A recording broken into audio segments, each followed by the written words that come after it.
Hi guys, so this is going to be our video lecture on subordination. Subordination here is a grammatical term, so I'm not talking about, not respecting authority or something. I'm talking about the process of connecting a dependent and an independent clause. And the best way to refer to it is subordination. I wish there was a more fun term for it. So before we get into that, I want to kind of go back over some of the more crucial pieces of information we've talked about thus far so that you kind of have a reminder and the fresh in your mind. So a clause is a part of a sentence with a subject and a predicate verb. An independent clause has both of those and forms a complete thought, and a dependent clause has both of them and does not form a complete thought. That's going to be really important going forward. I'm sure you saw last week how understanding that an independent clause is crucial for knowing when to use those fanboys. Being able to determine an independent and a dependent clause is the backbone of subordination, and that's the backbone of the other half of the main comma errors. So also remember that two independent clauses need to be separated by a period, a semicolon, or a comma plus a coordinating conjunction. There are some other ways. There's a colon you can use in some situations, but not all. There's a subordinating conjunction, which is what we're going to talk about here. Two independent clauses that are not properly punctuated create run-ons, comma splices, and fused sentences. And a dependent clause that is not properly punctuated normally creates a fragment.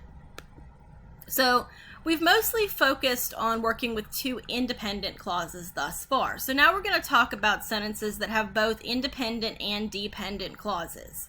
Remember that dependent clauses cannot stand on their own, have to be connected to an independent clause, and form fragments if a period is placed at the end of them. Joining independent and dependent clauses is called subordination. And you might see me refer to subordinate clauses. They're the same thing as dependent clauses. It's just two words for the same thing.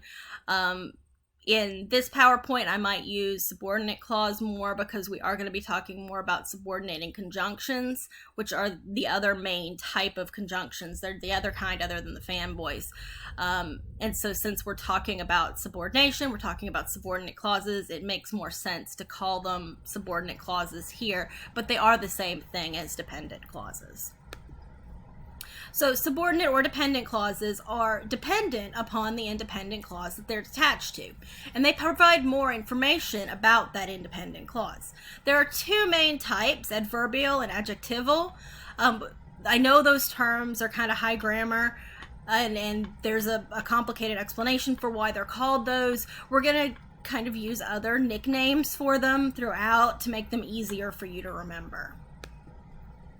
So the first kind we're going to talk about are your adverbial subordinate clauses, which I like to refer to as transforming clauses because of how they work. And often dependent clauses are created by combining an independent clause and a subordinating conjunction. You might have noticed this when you were looking at sentences.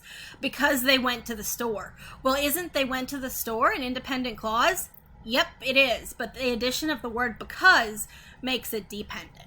So adding the subordinating conjunction makes the independent clause dependent. In other words, it transforms it from an independent clause into a dependent clause. When that conjunction is added, it no longer forms a complete thought. And as I said earlier, dependent and subordinate clauses are the same thing, and I might use the words interchangeably here. So there are a lot of subordinating conjunctions. Here is a list of just 50 of them. There are more than that, but they're words like after, although, as if, because is a big one. Even, if only, in order that, now, once, provided, when, until, unless, though, that, then, so that, where, whereas, which, sometimes, which, while, who, whoever.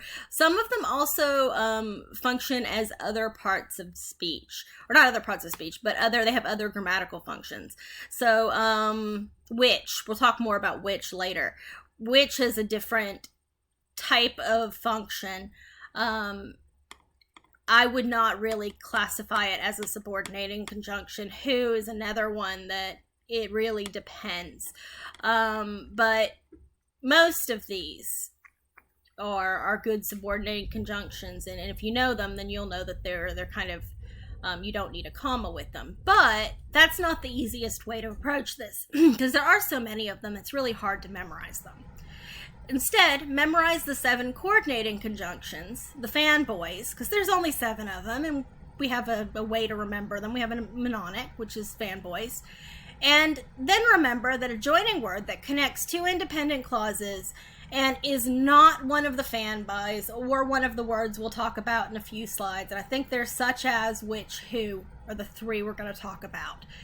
If it's not in those categories, it's a subordinating conjunction. Really, if it's not a fanboy and it connects 2 independent clauses, it's probably a subordinating conjunction in general. There's very few words that don't follow that rule. So what do we do with these adverbial clauses, these transforming clauses? They can be joined to independent clauses in 2 main ways. The first is that the dependent clause comes before the independent one, and the second is that the dependent clause comes after the independent one. And we handle these a little bit differently. If the dependent clause comes before the independent clause, we place a comma between the dependent and independent clause. If the dependent clause comes after, the subordinating conjunction is strong enough to hold them together, and no comma is needed. This is why you don't put a comma before because, even though it feels like you probably should. Because is a subordinating conjunction, and it's strong enough to hold the 2 sentences together. So here's an example of how this works. So a couple of original independent clauses. The dog ate dinner. He was not hungry. And we added the subordinating conjunction because. So we can combine them in those 2 ways. First, we're going to put the dependent clause before the independent clause. Because the dog ate dinner, he was not hungry. Then we can put it after. And I switched the pronouns here for it to make more sense. But the dog was not hungry because he ate dinner. You can see that in the first case, where you put the dependent clause first, I put a comma after dinner. In the second case, where the dependent clause comes second, I did not put a comma. And I'm trying to think if I have enough time to go through the other one. We're going to go ahead and stop this one here, and we'll make them kind of a little both shorter. And then we're going to go and we're going to talk about the other kind of subordinate clause and how that works as well. So I'll be right back.